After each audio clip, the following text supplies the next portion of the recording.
नमस्कार दोस्तों, आप देख रहे हैं ई लर्निंग क्लासेस और आज का हमारा टॉपिक है वित्त आयोग। तो आइए शुरू करते हैं।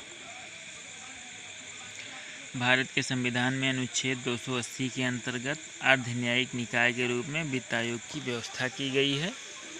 इसका गठन राष्ट्रपति द्वारा हर 5वें वर्ष या आवश्यकता अनुसार उससे पहले किया जाता है। संरचना: वित्त आयोग में एक अध्यक्ष और 4 अन्य सदस्य होते हैं जिनकी नियुक्ति राष्ट्रपति द्वारा की जाती है। उनका कार्यकाल राष्ट्रपति के आदेश के तहत तय होता है। उनकी पुनर्नियुक्ति भी हो सकती है। संविधान ने संसद को इन सदस्यों की योग्यता और चयन विधि का निर्धारण करने का अधिकार दिया है। इसी के तहत संसद ने आयोग के अध्यक्ष एवं सदस्यों की विशेष योग्यताओं का निर्धारण किया है। अध्यक्ष सार्वजनिक मामलों का अनुभवी होना चाहिए और अन्य 4 सदस्यों को निम्नलिखित में से चुना जाना चाहिए। नंबर 1, किसी उच्च न्यायालय का न्यायाधीश या इस पद के लिए योग्य व्यक्ति। नंबर 2, ऐसा व्यक्ति जिसे भारत के लेखा एवं वित्त मामलों का विशेष ज्ञान हो। नंबर 3, ऐसा व्यक्ति जिसे प्रशासन और वित्तीय मामलों का व्यापक अनुभव हो। नंबर 4, ऐसा व्यक्ति जो अर्थशास्त्र का विशेष ज्ञाता हो। आइए देखते हैं कि वित्त आयोग के कार्य क्या हैं। वित्त आयोग भारत के राष्ट्रपति को निम्नांकित मामलों पर सिफारिशें करता है। नंबर 1, संघ और राज्यों के बीच करों के शुद्ध आगमों का वितरण और राज्यों के बीच ऐसे आगमों का आवंटन। नंबर 2, भारत की संचित निधि में से राज्यों के राजस्व में सहायता अनुदान को शासित करने वाले सिद्धांत। नंबर 3, राज्य वित्त आयोग द्वारा की गई सिफारिशों के आधार पर राज्य में नगर पालिकाओं और पंचायतों के संसाधन की अनुपूर्ति के लिए राज्य की संचित निधि के संवर्धन के लिए आवश्यक उपाय। नंबर 4, राष्ट्रपति द्वारा आयोग की सुदृढ़ वित्त के हित में निर्दिष्ट कोई अन्य विषय। 1960 तक आयोग असम, बिहार, उड़ीसा एवं पश्चिम बंगाल के प्रत्येक वर्ष जूट और जूट उत्पादों के निर्यात शुल्क में निवल प्राप्तियों के एवज में दी जाने वाली सहायता राशि के बारे में भी सुझाव देता था। संविधान के अनुसार ये सहायता राशि 10 वर्ष की अस्थायी अवधि तक दी जाती रही।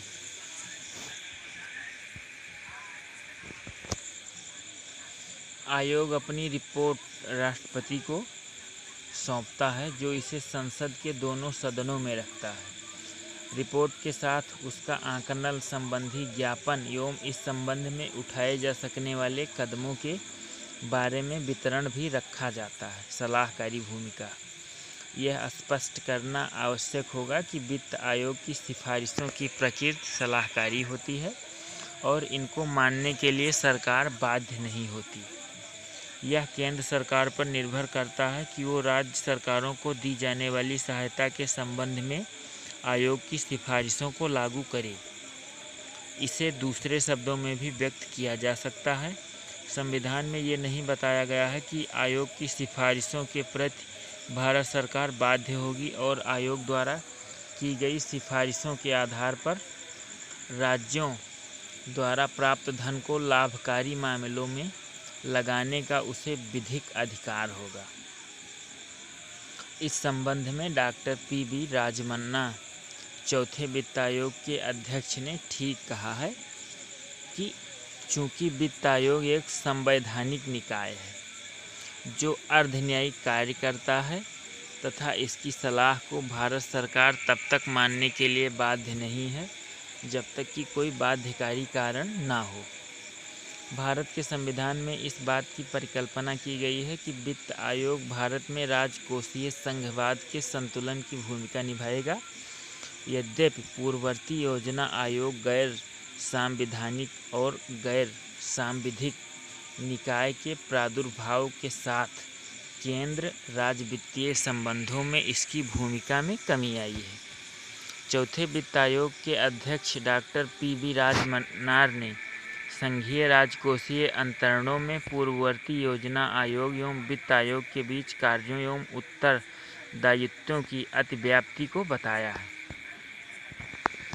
आइए अब देखते हैं कि अब तक कितने वित्त आयोगों का गठन किया गया है 1951 से। देखिए, पहले वित्त आयोग का गठन किया गया था 1951 में और इसके जो अध्यक्ष थे वो केसी नियोगी थे।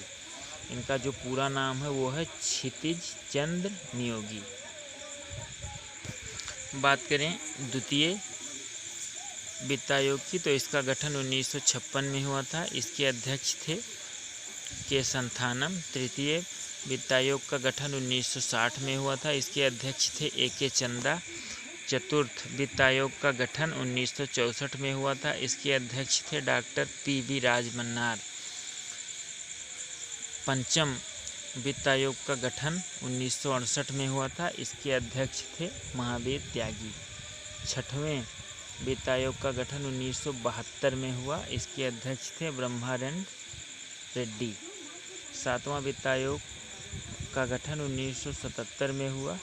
इसके अध्यक्ष थे जे.एम. सेलात। आठवां वित्त आयोग का गठन 1982 में हुआ,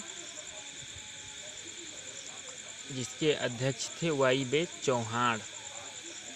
नौवें वित्त आयोग का गठन 1987 में हुआ, जिसके अध्यक्ष थे एन.के.पी. साल्वे।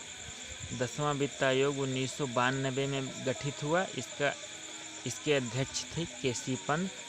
11वां वित्त आयोग 98 में गठित हुआ। अध्यक्ष थे ए.एम. खुसरो। 12वां 2002 में गठित हुआ, जिसके अध्यक्ष थे डॉक्टर सी. रंगराजन।